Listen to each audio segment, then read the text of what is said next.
साल 1951 और कुछ पश्चिमी देशों के अखबार लिखते हैं कि भारत एक ऐसा देश जहां भुखमरी और अज्ञानता फैली हुई है। यहाँ की 17 करोड़ जनता जो कि पहली बार मतदान करने जा रही है, उन्हें डेमोक्रेसी और सेल्फ गवर्नमेंट के बारे में जानने के लिए अभी बहुत सारी शिक्षा की जरूरत है। इसके साथ साथ अंग्रेज भारत के चुनाव को लाखों अनपढ़ लोगों की नौटंकी बताते हैं। यहाँ तक कि कई भारतीय मैगजीन तो यह भी कह देते हैं कि नेहरू अपने जीवित रहते ही ये देख लेंगे कि आखिर उन्होंने इस पिछड़े देश में क्यों यूनिवर्सल एडल्ट फ्रेंचाइजी या सबको मताधिकार क्यों दिया। एक ऐसा देश जहाँ महिलाएं अपने नाम की जगह अपने पति या अपने पिता का नाम बताती थी। 50% जनसंख्या अनपढ़ थी और ना ही कोई सड़कें थी और ना ही जाने के लिए रास्ते और ना ही इसके साथ कोई आधुनिक मशीनें। लेकिन इन सब चैलेंजेस के बाद भी जहां यूरोप के कई देश में अब तक भी महिलाओं को वोट डालने का अधिकार नहीं था, भारत ने हिमालय से लेकर अंडमान के समुद्र तक अपना पहला चुनाव न सिर्फ सफलता पूर्वक करा बल्कि उन सब के मुंह भी बंद करवा दिए जो इन सब पर जोरों से हंस रहे थे। ऐसे ही कई सारे किस्से हैं भारत के पहले जनरल इलेक्शन के। इसलिए दोस्तों इस कहानी पर नजर डालें। इससे पहले अगर आप चैनल पर नए हैं तो वीडियो को लाइक कर दें और जी हाँ, चैनल को जरूर सब्सक्राइब कर दें।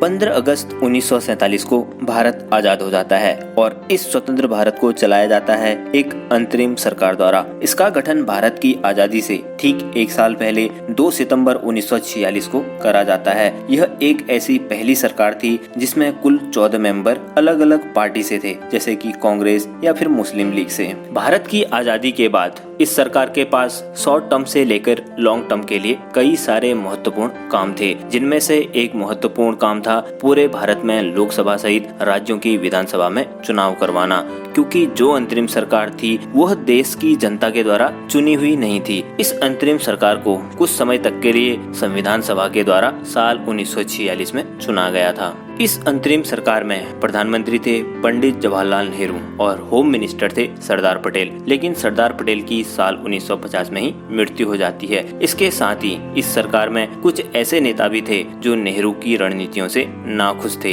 इसलिए इसमें से कई नेता कांग्रेस छोड़कर अपनी एक अलग पार्टी का निर्माण करते हैं। इसमें सबसे पहले थे जेपी कृपलानी, जिनके द्वारा किसान मजदूर पार्टी का गठन करा जाता है, और इसके बाद थे श्यामा प्रसाद मुखर्जी। इनके द्वारा भारतीय जनता पार्टी की भूतपूर्व पार्टी भारतीय जनसंघ का गठन करा जाता है, और बाद में भीमराव अंबेडकर भी कांग्रेस छोड़कर अपनी एक नई पार्टी शेड्यूल कास्ट फेडरेशन का निर्माण करते हैं। इसलिए देश के पहले ही चुनाव में कुल 14 नेशनल पार्टी और करीब 40 रीजनल पार्टी थी, जबकि इसके मुकाबले आज भारत में सिर्फ 8 नेशनल पार्टियां हैं। जहां पॉलिटिकल पार्टियां एक तरफ थी, लेकिन देश में एक ऐसी संस्था की भी जरूरत थी जो कि पूरे भारत में चुनाव करवा सके। इसलिए देश के संविधान निर्माताओं के द्वारा संविधान के भाग 15 में चुनाव और इससे संबंधित मुद्दों को रखा गया। इसलिए भारत के संविधान के अनुसार भारत में एक चुनाव आयोग का गठन करा गया, और इसके साथ साथ ही पहला चीफ इलेक्शन कमिश्नर चुना जाता है सुकुमार सेन को,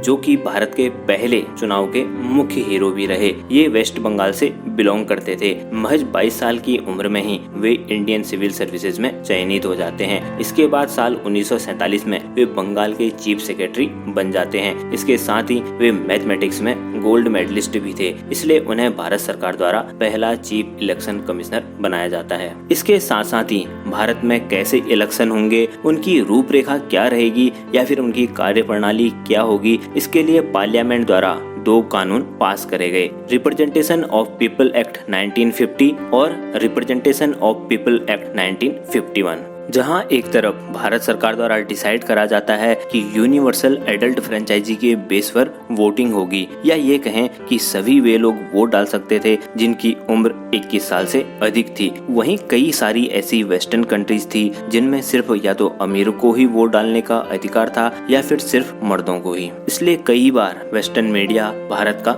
मजाक बनाती थी। अब इतने बड़े देश में जहां पर 50% से भी अधिक लोग अनपढ़ थे, ना ही कोई साधन था, चुनाव आयोग के लिए भारत का यह पहला चुनाव अंधेरे में तीर चलाने की तरह था। इसके साथ ही उसी समय पर महिलाएं घूंघट में रहती थी। ये महिलाएं ना ही बात करती थी और ना ही अपना नाम बताती थी। इसी कारण से करीब 28 लाख महिलाओं का नाम वोटिंग लिस्ट से सिर्फ इसलिए हटा दिया गया क्योंकि वे अपना नाम नहीं बता पाई।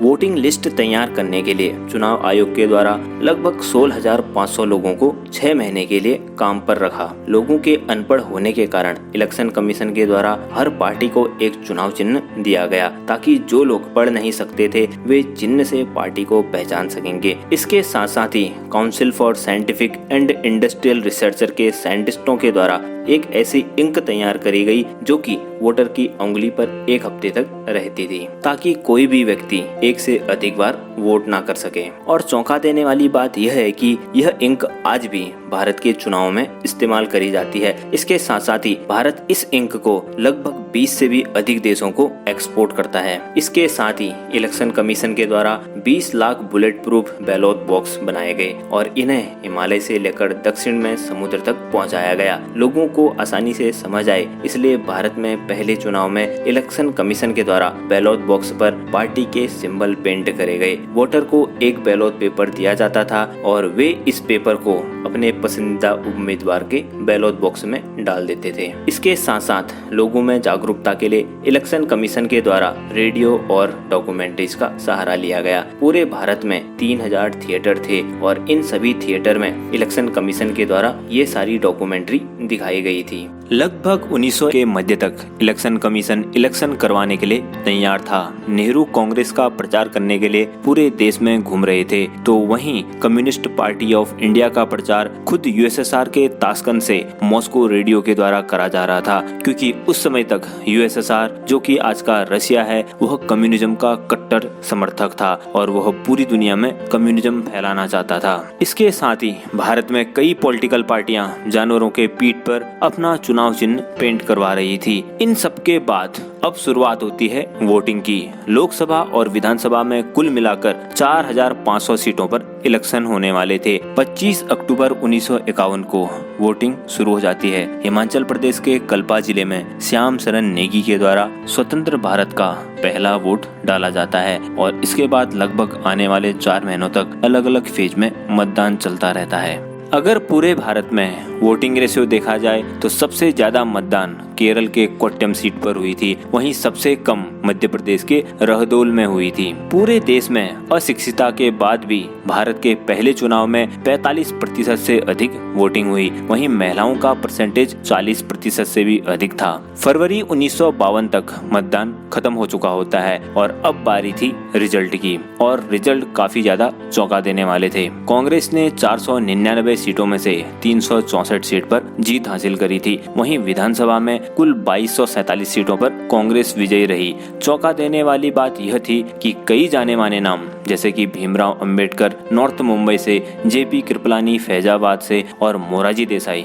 मुंबई से चुनाव हार गए थे। कांग्रेस सहित 2 ऐसी अन्य पार्टियां थी जिनको की डबल डिजिट में सीट हासिल हुई थी, जिसमें पहली थी कम्युनिस्ट पार्टी ऑफ इंडिया जिनको की 16 सीटों पर विजय प्राप्त हुई और वहीं दूसरी थी सोशलिस्ट पार्टी जिनको की 12 सीटों पर जीत मिली। 364 सीटों पर जीत हासिल करने के बाद कांग्रेस के द्वारा 2 अप्रैल 1952 को सरकार बनाई जाती है और देश के पहले चुने प्रधानमंत्री बनते हैं पंडित जवाहरलाल नेहरू। इलेक्शन कमीशन की इस सक्सेस के कारण देश विदेश के सभी अखबारों और मैगजीनों के मुंह पर ताला लग गया था। जो फॉरेन मीडिया चुनाव से पहले भारत के बारे में गलत लिखती थी, अब वही मीडिया भारत और इलेक्शन कमीशन ऑफ इंडिया की बढ़ चढ़कर तारीफ कर रही थी। यहाँ तक कि देश के पहले इलेक्शन कमिश्नर सुकुमार सेन को दुनिया के कई देशों से चुनाव करने के लिए ऑफर भी आने लगे, जैसे कि सूडान से। वहीं भारत के साथ ही आजाद हुआ नया मुल्क पाकिस्तान भी 1956 तक अपना इलेक्शन नहीं करवा पाया। वहां पर पहले इलेक्शन साल 1956 में हुए।